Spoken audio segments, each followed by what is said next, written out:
Hi, welcome back to my channel. I'm delighted to welcome today Katie Milligan, Chief Commercial Officer of Openreach, and Clive Selley, CEO of Openreach. Clive, turning to you first, don't you think there should be more women in tech and leadership roles in our industry? I completely agree with that sentiment, Richard. 50% of the population are female, 50% are male. We need to reflect that proportional split in the leadership in our industry. I think there are some very positive signs. So I do believe Margarita at Vodafone, Alison Kirkby at BT, Dana at Hyperoptic, another Dana at Sky. So we do have female leaders. It's great news, and we should celebrate the fact that these people are leading in our industry, and we should aim for a 50-50 split. Okay, fantastic. Well, with that in mind, Clive, let's focus the rest of the interview on Katie. Thank you very much. Thank you very much, Richard. Thank you. Thanks, Clive. Katie, let's start off with the whole subject of women in tech in an industry that has a big majority of men. You've been fantastically successful in your career. You've spoken to the Zen Women in Tech group and really inspired them. But tell me about your journey. So I started off in telecoms as a graduate, and it wasn't something that I thought I'm going to be in telecoms. It happened by accident. And when I arrived, I did feel a bit lonely. I won't lie. In my graduate intake, probably about 30% were women and young girls. And I must admit, as I went into more and more jobs, I became very aware that there weren't as many people around me.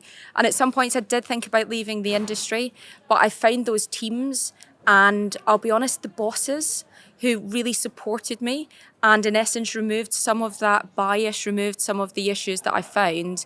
And particularly in Openreach and in the wider BT group, I found a lot of support, and it wasn't from females, it was from males. And I think that has been probably the biggest unlock. When you're in an environment where the majority is male, then that's who you need the support, the mentoring and the coaching from, because it's only the majority that will help the minority rise up and become more equal.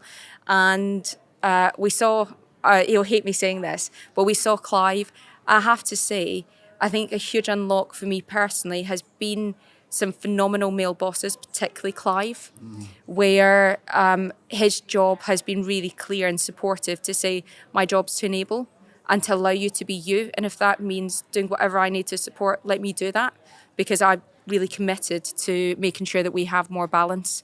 Not in a positive discrimination way, but more around being very conscious about it and being a cheer, being a coach, being a mentor. So I have to admire, and I'd probably ask, and I always say to fellow peers that I work with, be conscious about your behaviour. Be very conscious about the shadow that you cast, because everyone's looking up to see if that's the world that they want to work in. And if it doesn't feel comfortable, no one's going to want to work there.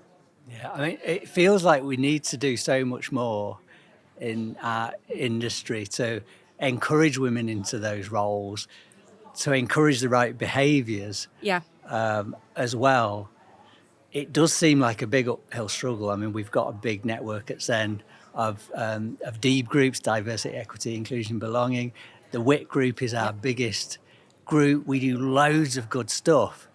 But on the one hand, you look at all the great stuff that the WIT group do at Zen in terms of getting more women into, for example, tech support. We've had great success doing that.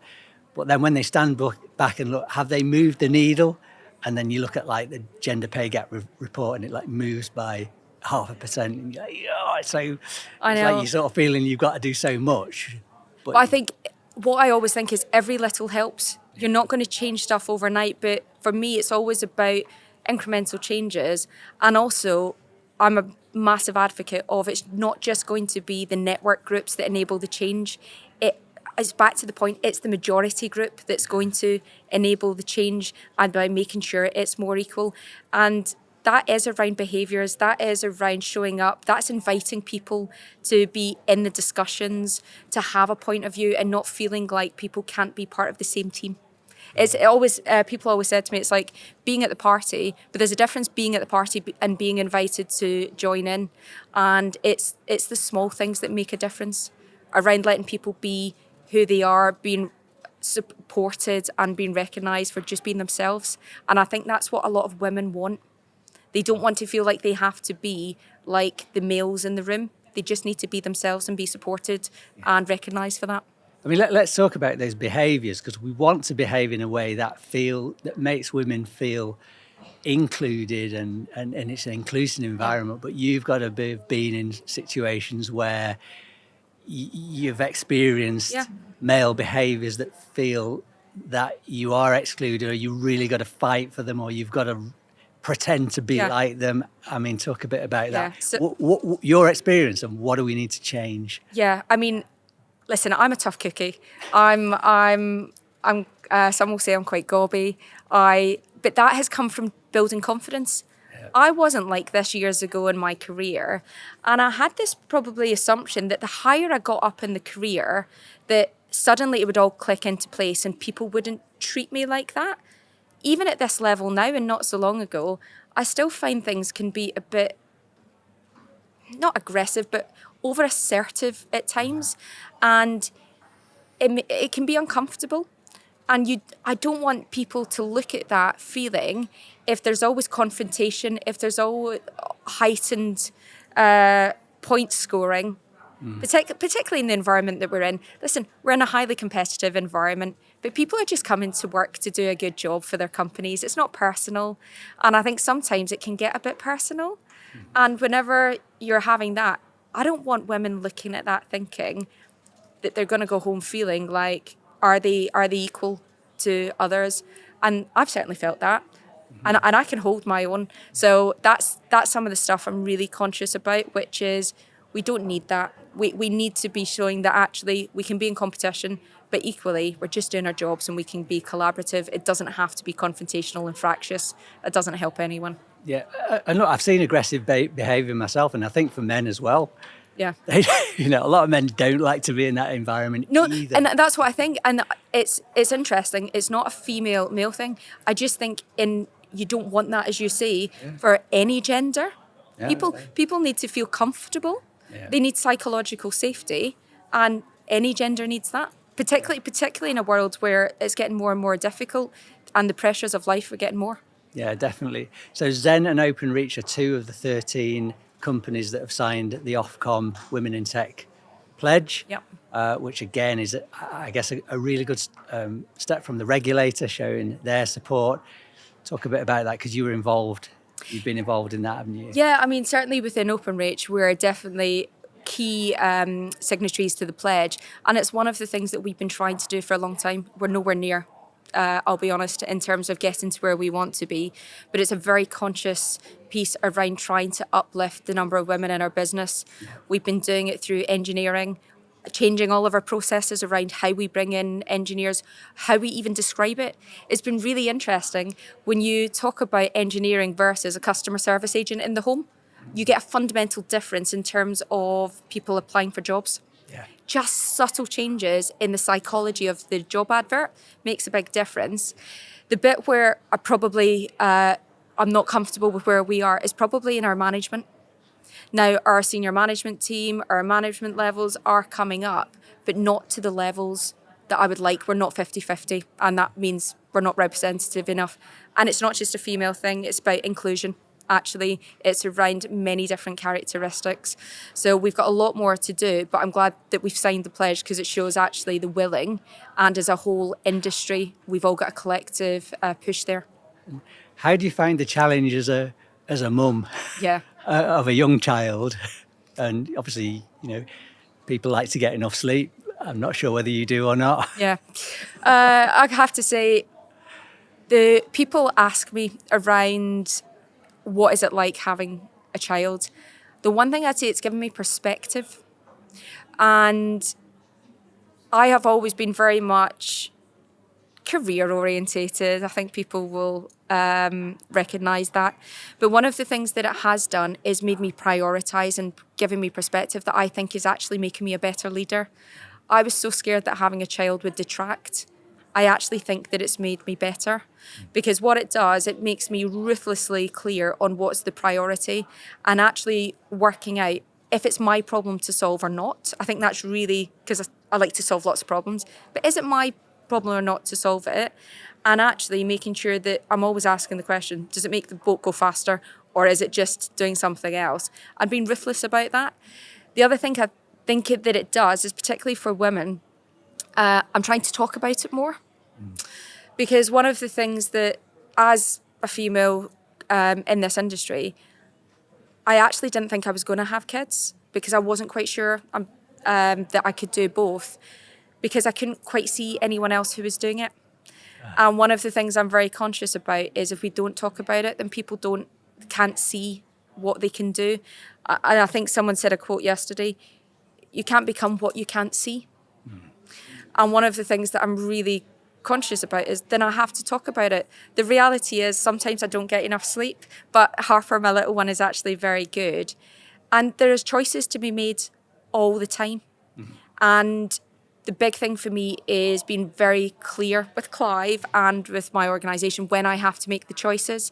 And I think what's been really nice, it is making others be vocal about their choices. And it's not just being a mother, it's about guys in the team who are doing caring responsibilities. It's opening up the conversation and allowing people to feel a bit more vulnerable to say, listen, I'm a human first and foremost. I have a job, but I've also got all these other things, and we're all balancing both. Yeah, great. Let's talk about nature versus nurture, an interesting topic for me. Imagine a world where there's no gender bias at all. Everyone's encouraged to do just what they want. They're given equal opportunities. Do we end up with a world where every role has got an even split, male and female, or is there a nature element that means some jobs will just be naturally attract more females than males, and some other jobs will attract more males and females? What's your own personal view? I mean, this is my own view. I mean, I had quite an interesting upbringing where, to a certain extent, I wasn't given any guidance on what was girls versus boys. And it was quite liberating, actually, because I didn't have any predispositions. I didn't have any questions around, could I be one profession or not? There was just nothing there. So that was massively liberating for me. But I still think, actually, based on how the brain works slightly differently, I do think there will always be a preference. But I think what we find, and I'm very interested about this, having got a 2.5-year-old, which is I watch it in practice. And I think the worry that I've got is, whilst there might always be a preference, that's my own view, I see so much how society guides that so early on and doesn't allow that preference to run. So, for example, Harper at nursery automatically was told the other day she shouldn't be dressed up as a firefighter. There's all these other costumes. Now, as a mum, I'm not sure I want her to be a firefighter, but anyway, that's just me being overprotective. But I hate the idea of someone giving her a predisposition to what she can and can't be.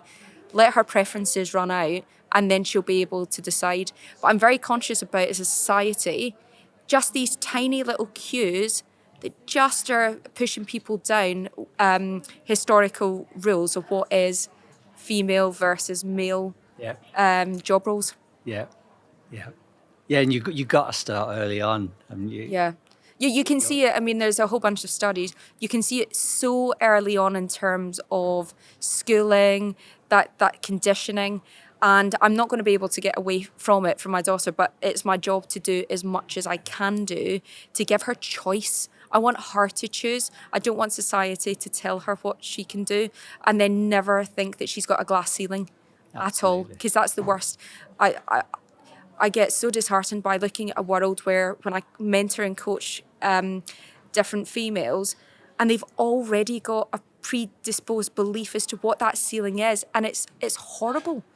It's like, how on earth did you get there?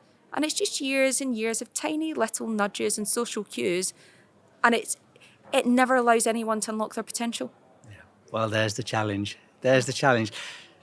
Fantastic insight. Thanks, Katie. Let's move on to business stuff, Yes. straight in at the deep end. Yep. Sky and CityFibre signed a deal. You did. BT share price dropped by over 6% in a day. What do you think? I mean, the analysts were saying this is bad news for Openreach. Yeah. Is it bad news for Openreach? Well, listen, we'd expected it. We always knew that it would happen at some point. Listen, it's completely rational that Sky would like to diversify. On a personal level, did I want it to happen then? Maybe not. But the reality is, it's completely rational. And the thing about it is, it shows that the market is working. And I think this is the thing which, particularly in the job that I do, I launch special offers and pricing, etc. And there's always questions around, is what Openreach is doing anti-competitive or is it pro-competition? And our point had always been arguing, no, there's lots of options in the market. And I think this has proven it. And if you look at all levels, whether or not it's at the infrastructure level, our PIA's product is working. There's over 1 million customers and a third of our network is being used. At the wholesale level, you just look at how many wholesale deals are now being done and you are testament to that, taking full opportunity of it. And that is fantastic for the market and then ultimately for customers. And all of this choice is showing active competition. So to a certain extent, in a way, fully expected, but the reality is it's showing that the market is working and there is that level playing field and we will compete on service and on pricing. Yeah, I mean, I feel like we've got the free. I agree. I think the free market competition is working better now than it has for probably as long as the internet has existed. I guess the next question is Openreach being given the opportunity to make the most of that free market competition and compete fairly, or do you feel that Ofcom are actually shackling Openreach a bit and holding you back? So I think that what this has shown is actually, given the level of competition out there, I mean, I support over 160 AltNets on the Openreach network. And I think what we're trying to say is actually, when you've got this level of competition, actually, we think there could be even further deregulation. So I think this is where you can expect that we will be looking at actually where can it go even further. We've been really clear that actually we expect stability because this is a long-term game in terms of fibre investment. But I think it does open up the point to be actually in areas where we don't have significant market power, there will be geographic areas where we would look for deregulation, very similar to what we've seen in the Ethernet market, where the central London area, the HNRs, etc. And that's what we'll be looking. At the end of the day, it's based on evidence, and the evidence will speak for itself. So I think that's the place that we'll be pushing it, because we have to be able to compete. Yeah, I mean, FT reported that Ender's analysis said there might be some downward pressure on your wholesale prices, and that makes me think about, is there an Equinox 3 in the offing, and what might we expect? I think we can expect probably a lot of pushback on any discount schemes from the AltNets, as we saw with Equinox 2. Very fortunately, Zen were big advocates of Equinox 2, and Ofcom agreed that it was fair market competition. Equinox 3, is that coming? So listen, there are no plans for it at the moment. Openreach will do entirely what's rational. We'll work with our customers, we'll look at the market conditions, and then we'll understand where we need to be. But the priority for us at the moment is building this network at pace and being the lowest cost builder and connector. We're about to hit some big landmark numbers. We're about to have built to nearly 16 million customers. That's really important because that signifies, to a rounding, who knows the exact number of premises in the UK, but that's roughly about half. And we're just going over 5.5 million customers. And if Clive were still here, he'd tell me that's not enough customers. He would give me some more sales targets. But it shows that actually we're building at pace, over 1 million a quarter now. So actually that line of sight to the 25 million is there. And we're just going to keep our head down, keep building while everyone argues around the environment, because lots of change will happen. But our mission is really clear. Build, connect customers and deliver great service. And then if we have to do anything else around the edges, then it will be very rational and it will be based on what our customers are asking us to do. So let's keep on the subject of competition, because your fibre penetration in terms of customers is really good, a third, and I think in more developed areas it's higher than that. Yeah, absolutely. So you're tending towards 50%. 50%, yeah, in footprints that are 2 years old. Which is amazing. And I'm sure a lot of AltNets will be looking at that saying, we'd love to have that. But in terms of total connected customers, there was a comment that the total broadband base is shrinking. I think there was 491,000 customers lost in the 2024 financial year, and a comment by Openreach, there's moderately higher competitor losses over the next 12 months if the market continues to be weak. So I guess what that's saying is, look, the market is getting more competitive. Openreach is seeing the impact of that in terms of reduced overall customer numbers. I mean, is that the situation, and where do you see it going? Yeah, so what happens is, so normally in terms of our broadband numbers, you see a number of puts and takes. It's a highly complex thing. But what you see is broadly there's growth in some areas. So there is broadband penetration increases, there are more premises coming on board with new site developments, etc. And then that's offset by competitor losses and customers just coming out the market. And what we've seen is a softness in the market, and I think everyone has seen that, where we are not seeing the market grow for a number of reasons. We're not seeing penetration lift up, and we're not seeing the new builds. In fact, that's gone back, which is why I'm very happy about this 1.5 million of new homes that will come into the market to help everyone. But I think what that has done is, when you don't have that upside, it does in essence showcase some of the downsides, and they have slightly ticked up. And I think that just shows that the competition is working. Yes. Right. Yeah. And I think that's the piece which is, it's testament to Ofcom's strategy that it is working, and therefore going into the next TAR, that actually that level of stability and potentially further deregulation is born out of some of that.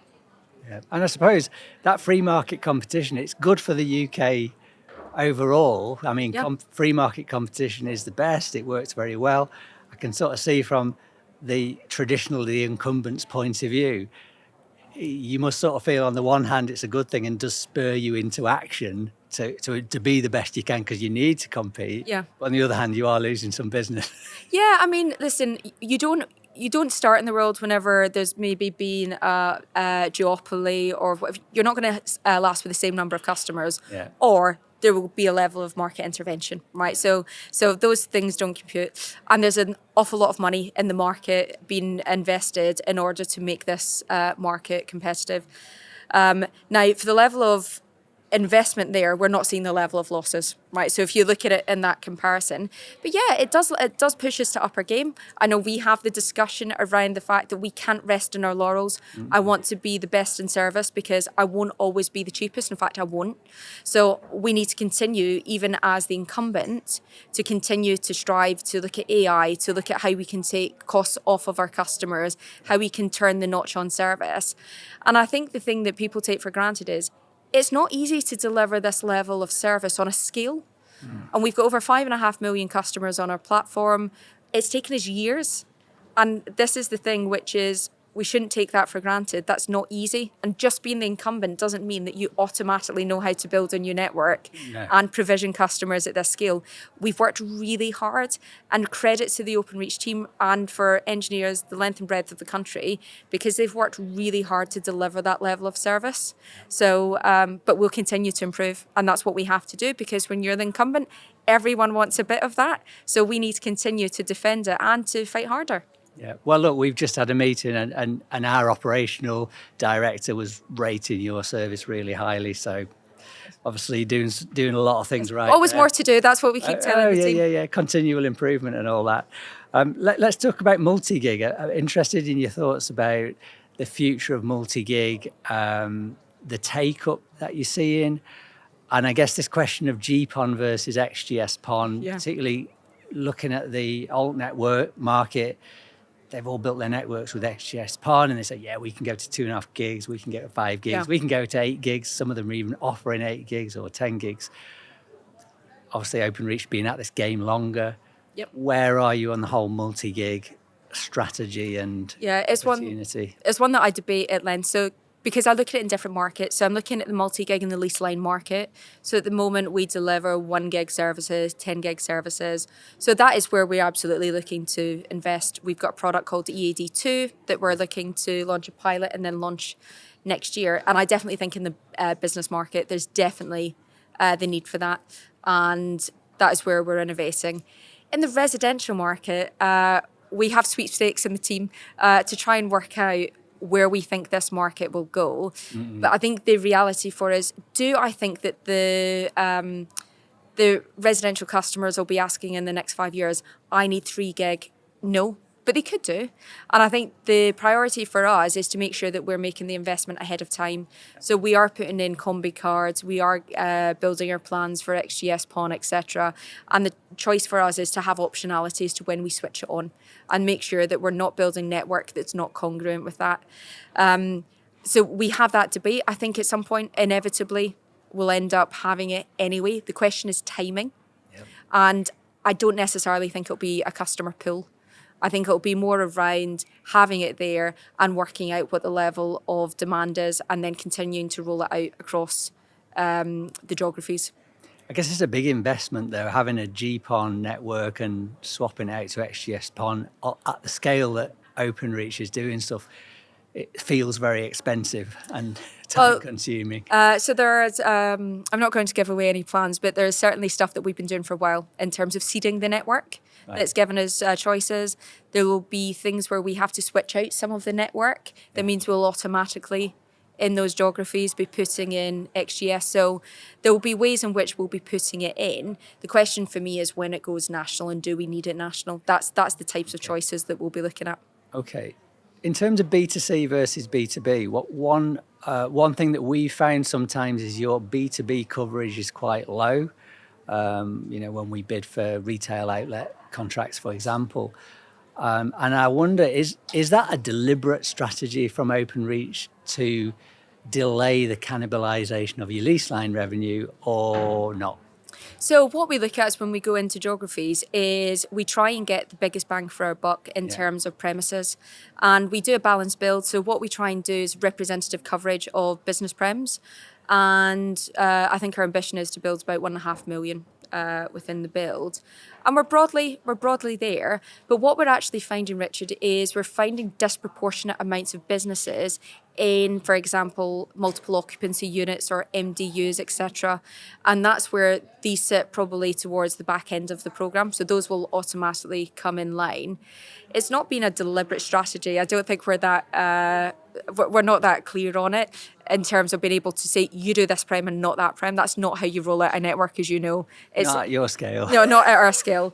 But I think the one thing that is really clear, which is these are probably a bit further away from the residential coverage, so we don't naturally pick all of them up. And that's why in order to get some of the representative coverage, we've had to have what's called sweeper teams go in and specifically look for business prems to add in because they've not come through as much of the standard coverage that you would expect. Yeah, okay. And they're a lot more expensive. Yes. They are a lot more expensive and they're a lot more difficult.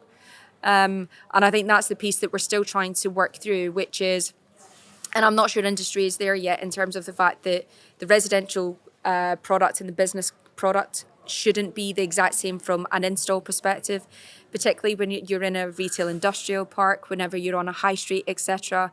And this is why we're working with industry to try and get slightly different provision products that are more cognizant of the fact that these are going to be more in-depth installs, whether or not it's putting a CBT in a comms room as opposed to just a singular lead-in from a cabinet outside.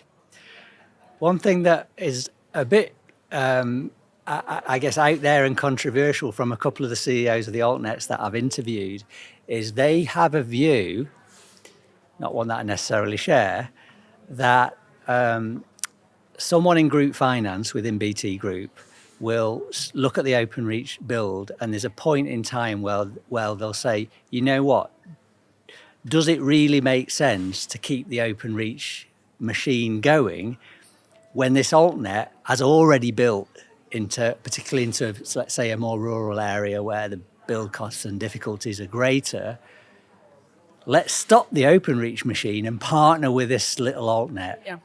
There's a couple of people who have said that to me. What do you say to that prospect? So, I mean, who knows?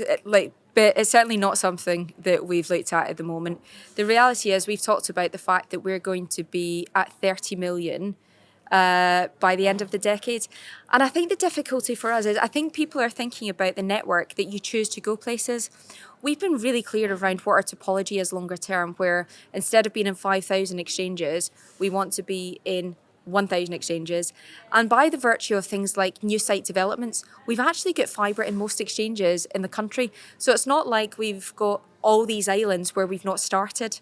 And I think that's the difficulty. There's no such thing as an island where it's completely free of fibre. So it'd be a very hard decision for us to say, actually, do you know what? We're just not going to build here if it makes commercial sense to do. And I think we've got so much fibre, people don't necessarily realise that it's not that simple. My last interview was with Tom Riggs, CEO of Barn. Barn, brilliant little business, community interest company. And I asked him about Openreach overbuild, and he was pretty nonchalant about it and actually welcomed the competition.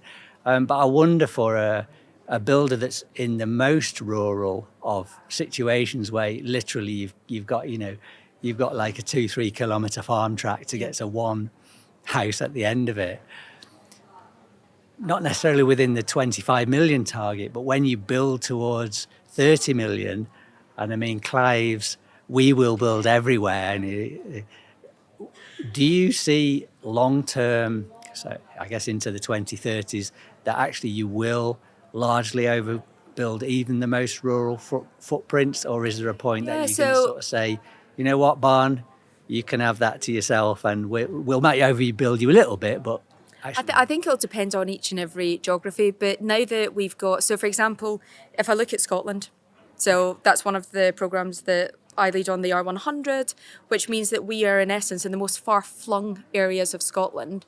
Now, it may be individual houses that we're being funded by Scottish Government to do, but it's to that point, it's not, it may be the odd house up a track as opposed to the whole exchange area. Yeah. And we've also now been awarded the Type C contract.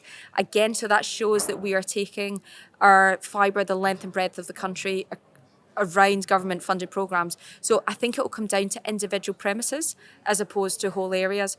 And then if it becomes disproportionately expensive, then we might have a discussion around whether or not there's a handful of homes that we don't do. But I can't see at this point that we would be making these agreements now, because the Openreach machine, as you know, is vast, over 1 million premises. And the last thing we want to be trying to work out is a handful of homes here or there that we're not going to cover. We heads down, keep building, and then we'll work that out at the end of the decade. Because I mean, if it's 20 or 30,000 premises, I can't even do the maths in my head. It feels like you'd have built them in like a day. Exactly. And I think that's the thing, which is, I can understand whenever people are looking at when they've got smaller footprint, and it's a big part of their footprint in some of these rurals, but it's across our whole plan. It's very difficult to try and work on smaller programmes. It's not what we can do at the moment with the scale that we need to hit that 25 million and the 30 million. Yeah. Let's finish off with the BDUK win, because Openreach has gone from not being involved in the BDUK pot to last month winning this £800 million framework agreement, and for 312,000 premises, that's about £2,600 a premise. It's a pretty generous amount of money, and I believe that you're already cracking on with some of that framework. Yeah. And so interested to sort of hear how that changes things at Openreach and what the opportunity is. And I guess the other thing, having made such a leap into the BDUK, are we going to see more from Openreach? So if I look at the build to date, we're a balanced builder. So we do the rural and we do the super rural. And in fact, that's what we've been doing in Scotland. That's why I think we're going to go a bit grayer earlier than I need to be. It's tough. Yeah. It's really tough, and we know how to build, and we live and work in these communities. We didn't bid for the Type A and B contracts. They didn't work for us. A, either the scale of them, or B, some of the commercial terms. We were really set that we wanted to go big just by virtue of our scale, and Type C was perfect for that. So we're really honoured to be awarded that by BDUK. And it's fantastic to see the first lots being awarded. Now, I think what we'll see is that we'll go with gusto to start connecting these and building them. And I'm really hopeful that actually there will be more lots that we'll be able to pick up through the process, subject to funding being available. And I think what this will show is on a number of BDUK areas, it'll allow us to we go for what's called additionality. By virtue of going into that area, we always try and make sure that if there's any other commercially viable prems that are now becoming commercially viable, then we're doing those also.